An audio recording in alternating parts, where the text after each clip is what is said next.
We guide you through how to increase video quality in Capcut. So the first thing you need to do is to import the video you want to enhance. Tap on your video in the timeline and look for the adjust option.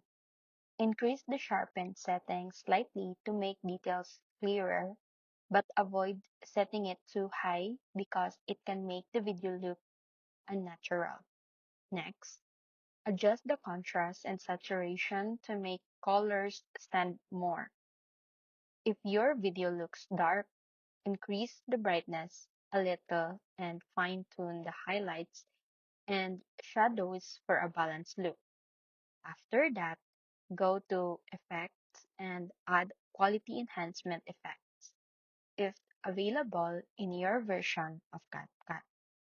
Once you're satisfied with the adjustments, tap the Export button in the top right corner, set the resolution to 1080p or 4K if your device supports it.